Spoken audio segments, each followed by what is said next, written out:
My name is Amber Miller, and I'm 30 years old. You're not worth the trouble anymore, my father said, his voice as cold as the November air, while my sister was already inside measuring my bedroom window for new curtains behind his back. I was 18. It was 26 degrees outside. I had $42 in my pocket, a 2003 Honda Civic with a broken heater, and a heart that had just been shattered by the people who were supposed to protect it. I spent 3 nights in that car, watching the frost crawl across the windshield, waiting for a phone call that never came, not from my mother, and certainly not from the sister who framed me. 12 years later, my father found me online and sent a message expecting a warm reunion. What he got back was a reply that made him sit in his truck and sob for an hour straight. But it wasn't my anger that broke him. It was the one piece of evidence I attached that his golden daughter never thought I'd find. Before we dive into the truth that destroyed a 12-year lie, I want to connect with you. I'd love to know where in the world you are listening to this story right now, and what time it is. Drop it in the comments below. I read every single one. Now let me take you back to the night everything fell apart. My father, Robert Miller, didn't just run a household. He commanded a unit. A veteran with 20 years of service, he believed life was governed by two things: chain of command and absolute transparency. In the Miller house, there was no gray area. There was the truth, and then there was insubordination. My mother, Susan, was the peacekeeper, a woman whose kindness was boundless, but whose courage was non-existent. She loved me, I know that, but her love was a silent spectator to my father's iron will. Then there was Chloe. My older sister was 2 years my senior and a master of the yes sir economy. She didn't just follow the rules, she performed them. She was the golden child, the one who knew exactly how to tilt her head and soften her voice to make my father feel like the king he imagined himself to be. I, on the other hand, was the difficult one. I wasn't a rebel. I was an honor student with a part-time job at a local diner. Nhung, I asked why. And in Robert Miller's world, why was a declaration of war. The night of November 14th began with a silence that felt heavy, like the air before a storm. I was in my room, studying for my final exams, dreaming of the university life that was only months away. Suddenly the door swung open. My father stood there, his face a mask of disappointment. He didn't say a word. He walked straight to my desk, pulled open the bottom drawer, a drawer I rarely used, and reached behind a stack of old notebooks. He pulled out a small, clear Ziploc bag containing a green, leafy substance. My heart didn't just drop, it stopped. I had never seen that bag in my life. I didn't even know it was there. I looked at the bag, then at my father's eyes, which were turning from cold to absolute ice. "Dad, I don't know what that is," I whispered, my voice trembling. "I've never seen that before. I swear to you." He didn't yell. That was the terrifying part. He simply pointed his finger toward the hallway. "You've brought this poison into my theater of operations, after everything I've sacrificed to give you a clean home?" "It's not mine!" I screamed, the panic finally rising in my throat. I looked past him into the hallway. Chloe was standing there. She wasn't crying. She wasn't shocked. She was leaning against the doorframe, watching me with a look of terrifying tranquility. For a split second, our eyes met, and she gave me a tiny, microscopic smirk, the kind of look a predator gives its prey right before the final blow. In that moment, I understood. This wasn't an accident. This was a hit. "Robert, please." My mother's voice came from the stairs. Susan was wringing a dish towel in her hands, her eyes red. "She's 18. It's freezing outside. Let's just talk about this." "There is nothing to talk about, Susan," my father snapped. "She made her choice. She chose this lifestyle over this family. She's not worth the trouble anymore." He looked at me, and for the first time in my life, I saw that he didn't see a daughter. He saw a failure. He saw a stain on his record. "You have 10 minutes. Take what can fit in a garbage bag and get out of my sight." I ran to my closet, my hands shaking so violently I could barely grab my clothes. I didn't have a suitcase, so I grabbed a black heavy-duty trash bag. I was stuffing my jeans, my few sweaters, and my nursing textbooks into the plastic when I felt a presence in the doorway. It was Chloe. She wasn't there to say goodbye. She was holding a metal tape measure. "I'm so sorry this is happening, Amber," she said, her voice dripping with a fake, honeyed sympathy that made my skin crawl. "It's just so disappointing." As she spoke, she walked past me to the window. She extended the tape measure with a loud clack. 60 inches, she muttered to herself, noting the width of my window. She was already measuring for new curtains. She wasn't even waiting for my bed to be cold before she moved in. She had planned this down to the very fabric she wanted to hang over the glass I had looked through for 18 years. I hauled my bag down the stairs. My father was standing by the front door, arms crossed, looking at the wall. My mother was in the kitchen, her back to me, sobbing quietly into her hands. She couldn't even look at me. She chose the safety of her marriage over the survival of her child. "Mom," I called out. "Just go, Amber," she whispered, her voice broken. "Let him cool down. I'll call you tomorrow." She never called. Not the next day. Not the next month. Not for 12 years. I stepped out onto the porch. The transition from the warmth of the hallway to the biting 26-degree air was like a physical blow. The wind felt like needles against my face. I threw my trash bag into the trunk of my 2003 Honda Civic. I sat in the driver's seat and turned the key. The engine groaned, coughing to life, and the heater rattled, blowing nothing but a stream of ice-cold air. I looked back at the house. The porch light flickered once and then went dark. They didn't just kick me out, they extinguished me. I drove to the edge of the driveway and stopped. I pulled out my phone. I had $42 in my bank account. I had a quarter tank of gas. I looked at my contact list. Dad. I hit dial. "The number you have reached has been disconnected or is no longer accepting calls." He had blocked me before I even reached the end of the street. I tried my mother. It rang and rang until it hit a generic voicemail. I tried Chloe. Straight to voicemail. I was 18 years old, sitting in a metal box that was rapidly becoming a refrigerator, realized that the people who gave me life had decided I was no longer a person to them. I was just a ghost they wanted to forget. I put the car in gear and drove toward the Walmart parking lot, the only place I knew where a girl with a trash bag wouldn't be chased away by the police. Little did I know, those 3 nights in the cold were only the beginning of a journey that would eventually lead me to the truth that would destroy them all. Before we dive into the truth that destroyed a 12-year lie, I want to connect with you. I'd love to know where in the world you are listening to this story right now, and what time it is. Drop it in the comments below. I read every single one. Now, let me take you back to the night everything fell apart. The first night in the Walmart parking lot was a lesson in the physics of loneliness. When you turn off an engine in 26-degree weather, the warmth vanishes in less than 10 minutes. I draped my only spare hoodie over my legs and pulled my jacket tight, trying to regulate my breathing so I wouldn't see the constant puff of white mist in front of my face. I didn't sleep. You don't sleep when your toes go numb and your brain is screaming that your life ended 4 hours ago. I just stared at the digital clock on the dashboard, watching the minutes crawl toward a morning that offered no solutions. By the second night, I moved to the back of the public library. It was darker there, away from the hum of the 24-hour retail world. At 3 a.m., a flashlight beam cut through my frost-covered window. I shielded my eyes as an older security guard knocked gently. I lowered the glass, my jaw chattering so hard I couldn't speak. "You okay, miss?" he asked. His voice wasn't judgmental, it was just tired. "Yes, sir," I managed to squeeze out. He looked at my purple fingernails, then at the trash bag in the back seat.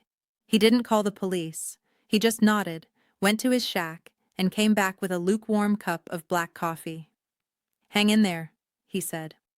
That man, a stranger earning $10 an hour, was the first person to check if I was breathing in 48 hours. Not Robert, not Susan, not Chloe. A stranger with a flashlight. The third night was the breaking point. My fingers were so swollen from the cold I couldn't even grip my phone to check my balance. I tried calling home one last time. My father's line, still blocked. My mother, no answer. My sister, straight to voicemail. The silence was louder than the wind. In a moment of pure desperation, I called my best friend, Ashley Foster. Amber, where are you? Why do you sound like that? Ashley's voice was a lifeline. I'm at the library lot, I whispered. I can't feel my feet, Ashley. 30 minutes later, headlights flooded my car. Karen Foster, Ashley's mother, didn't even wait for her minivan to stop before she jumped out. Karen was a registered nurse, a woman who spent her life triaging trauma. She took one look at me, shaking, pale, and drifting into the early stages of hypothermia. And she didn't ask questions. She didn't ask what I did or why I was there. She just wrapped me in a heated blanket, moved me to her passenger seat, and said words that I will carry to my grave. You're safe now, and in this house, you don't have to earn your right to exist. The next morning, I woke up in the Foster's guest room. The air smelled like lavender and oatmeal. For a split second, I forgot. Then, the memory of the trash bag and the tape measure came rushing back, and I felt my chest cave in. Karen sat on the edge of the bed and handed me a bowl of porridge. Here are the rules, Amber, she said firmly but kindly. You stay here rent-free, but you finish your studies, you find a part-time job, and you apply for nursing school. We don't do charity here, we do family, and family doesn't let family fall. That was the moment Amber Miller died, and a new version of me was born. The next few years were a blur of double shifts and textbooks. I worked as a cashier at a pharmacy by day and bussed tables at a 24-hour diner by night. I studied for my nursing exams in the break room, on the bus, and at 2 a.m. at the Foster's kitchen table. Every time I felt like quitting, I thought about the golden child Chloe sitting in my bedroom, probably laughing about how she'd won. I wasn't just studying for a career, I was studying for my survival. 2 weeks after I was kicked out, I did something vulnerable. I wrote a letter to my father, handwritten, 4 pages of truth. I told him I loved him. I told him the drugs weren't mine. I told him I just wanted to come home for Christmas. I spent my last few dollars on a stamp and mailed it. 4 days later, the envelope came back. It was still sealed. My father hadn't even opened it. Across the front, in that sharp, military handwriting I'd known since childhood, were 3 words that felt like a bullet. Return to sender. He didn't want to know the truth. He had already written his own version of me. Amber, the drug addict. Amber, the failure. While I was scraping together pennies for tuition, my father was paying for Chloe's private art school in full. I saw the Facebook posts on Ashley's phone, photos of them at high-end restaurants. Chloe holding a new iPad. The caption reading, "So proud of our girl. The house is so peaceful now." They had erased me. They had filled the hole I left with new furniture and peace. But I kept going. I graduated nursing school summa cum laude. On graduation day, there were no Millers in the audience. There were no balloons from my parents. There was just Karen, Ashley, and 2 of my coworkers from the diner. When I walked across that stage to receive my diploma, the applause was loud, but the silence from my biological family was louder. I didn't stop there. I worked the ER for years, seeing the worst of humanity, before finally becoming a nurse practitioner. I had a vision. I wanted to build something for the people who, like me, had been discarded. In 2021, I opened the Legacy Community Clinic. It was a sliding-scale clinic for homeless veterans, men who had served like my father, but had been chewed up and spat out by the system. I named it Legacy because I wanted to create a legacy that wasn't built on fear or military discipline, but on the simple act of showing up for someone when they are at their lowest. The local news did a segment on us. The Columbus Dispatch ran a front-page story, "Local Nurse Opens Haven for Forgotten Veterans." I looked at my photo in the paper, tired eyes, but a genuine smile. I was 30 years old. I had a home, a career, and a family of choice. I had stopped looking for the Millers. I had buried that part of me in a shoebox under my bed. But what I didn't know was that a mutual friend, Megan, had been holding on to a digital ghost from 2013. And when that ghost finally surfaced, It brought a truth so radioactive it would melt the peaceful life my father had built on a foundation of lies. I was 18 years old, sitting in a metal box that was rapidly becoming a refrigerator. Realized that the people who gave me life had decided I was no longer a person to them. I was just a ghost they wanted to forget. I put the car in gear and drove toward the Walmart parking lot, the only place I knew where a girl with a trash bag wouldn't be chased away by the police. Little did I know, those 3 nights in the cold were only the beginning of a journey that would eventually lead me to the truth that would destroy them all. Before we dive into the truth that destroyed a 12-year lie, I want to connect with you. I'd love to know where in the world you are listening to this story right now, and what time it is. Drop it in the comments below. I read every single one. Now let me take you back to the night everything fell apart. The silence of 12 years didn't break with a scream. It broke with a notification. I was sitting on my couch after a 14-hour shift at the clinic, my feet aching and my mind drifting, when a LinkedIn message popped up. A name I hadn't seen in over a decade. Robert Miller. The message was calculated. Professional. Amber, I saw the article about your clinic. I always knew you had it in you. Your mother and I miss you. It's time we put the past behind us and talk. Family is everything. I stared at the screen until the blue light burned my eyes. I always knew you had it in you. The audacity of it. The man who blocked my number, returned my letters, and watched me walk into a freezing night with a trash bag was now trying to claim a seat at the table of my success. He didn't want his daughter back. He wanted to be the father of the woman in the newspaper. He wanted to edit the ending of a story he had tried to burn. But I had something he didn't know about. A few weeks prior, an old friend named Megan had reached out. She was clearing out an old cloud drive and found a group text from 2013, the week I was kicked out. In it, Chloe had sent a message that made my blood run cold. It read, "LOL, I moved my stash to Amber's desk just in time. Dad's about to lose it. My room is finally gonna be a studio." Followed by a laughing emoji. The proof. 12 years of being the drug addict, 12 years of being the failure. And it was all summarized in a laughing emoji from my own sister. I didn't reply to my father for 3 days. I went to work. I treated my patients. I looked at the veterans in my clinic, men who had lost everything. And I realized that the only way to truly heal was to hand the weight of the truth back to the person who created it. I sat down and wrote the reply. I didn't use insults. I didn't use rage. I used facts. "Dad," I began. "You said I wasn't worth the trouble." On November 14th, 2013, it was 26 degrees. I had $42. I slept in my car at Walmart while you were inside a warm house. I called you 3 times that night. You blocked me. I called Mom. She didn't answer. I called Chloe. She let it go to voicemail. You told everyone I was an addict. You told the family I chose the streets. But here is the truth you were too disciplined to ask for. I have attached a screenshot from Chloe's own phone from that night. She framed me to get my room, and you were her weapon of choice. And for the record, I've attached one more photo. It's the letter I sent you 2 weeks after you threw me out, the one where I begged you to believe me. You sent it back unopened. You didn't just lose a daughter, Dad. You discarded one.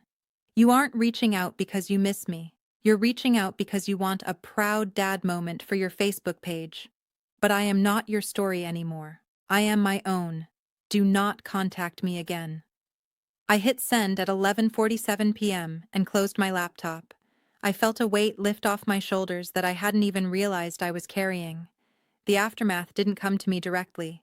It came through the grapevine of aunts and cousins who had shunned me for a decade. According to my Aunt Gladys, Robert was sitting in his recliner when he read it. He didn't say a word. He just stood up, walked out to his blue Ford F-150, and sat in the driver's seat. Susan found him an hour later, his head on the steering wheel, sobbing with a sound she said didn't even sound human. He confronted Chloe the next morning. He didn't yell. He just held up the phone with the screenshot. The golden child tried to lie, tried to play the victim, but the script had run out. For the first time in his life, Robert Miller saw through the performance. He told her to leave the house. He told her not to call. My mother, Susan, finally found her voice. She sent me a message a week later. I should have been a mother first and a wife second. I will spend the rest of my life regretting that I let you walk out that door. I haven't forgiven her yet. We meet for coffee sometimes, but the silence of 12 years is a long bridge to build. A month later was the grand opening of my clinic's new wing. It was a beautiful day. Karen and Ashley were there, beaming with pride. Dr. Wright gave a speech about resilience. As I was cutting the ribbon, I saw a blue truck parked at the very back of the lot. A man was leaning against the fender, wearing a faded Marine Corps cap. He didn't come close. He didn't try to interrupt. He just watched from the shadows. Our eyes met for a fleeting second. I didn't wave. I didn't smile. I just gave a single firm nod. He nodded back, wiped his eyes, got into his truck, and drove away. He knew he didn't belong in the front row of my life anymore. I still have that 2003 Honda Civic. It sits in the back of my clinic, tires flat, engine dead. My staff asks me why I don't just junk it. I tell them it's there to remind me of the girl who had nothing but $42 and a trash bag. Because that girl didn't just survive. She built a kingdom out of the stones they threw at her. My name is Amber Miller. I am a nurse, a founder, and a survivor, and I was always, always worth the trouble. I was 18 years old, sitting in a metal box that was rapidly becoming a refrigerator, realized that the people who gave me life had decided I was no longer a person to them. I was just a ghost they wanted to forget. I put the car in gear and drove toward the Walmart parking lot, the only place I knew where a girl with a trash bag wouldn't be chased away by the police. Little did I know, those 3 nights in the cold were only the beginning of a journey that would eventually lead me to the truth that would destroy them all. Before we dive into the truth that destroyed a 12-year lie, I want to connect with you. I'd love to know where in the world you are listening to this story right now, and what time it is. Drop it in the comments below. I read every single one. Now let me take you back to the night everything fell apart. My name is Amber Miller, and if my journey has taught me anything, it's this. Your value is not defined by those who fail to see it, and family is built on loyalty, not just blood. Never let someone else's lie become your truth. If this story touched your heart or reminded you of your own strength, please hit the like button and subscribe to From My Heart for more stories of resilience. What would you have written in that final reply? Let me know in the comments below. Thank you for staying until the end. Until next time, take care.